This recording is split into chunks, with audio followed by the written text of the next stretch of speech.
Alam mo Han, sinuntok ko yung isang tambay doon sa amin kanina. Bakit? Pag magkasama daw tayo, mukha daw ako magsasaka. Alam mo Han, marangal ang trabaho ng magsasaka. Pero bakit tinabihan ka mukha ka magsasaka? Mukha ka raw kasing kalabaw.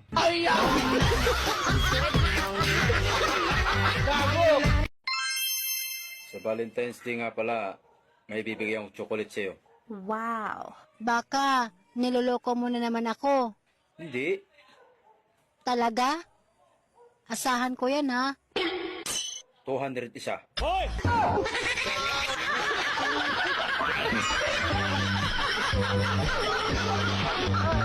Mahal, gusto ko kung mamamatay ako, mag-asawa ka uli. At si paring Cardo asawahin mo. Di ba kaaway mo yun? Bakit siya gusto mong mapangasawa ko? Gusto ko rin kasi siyang magdusa. Gago!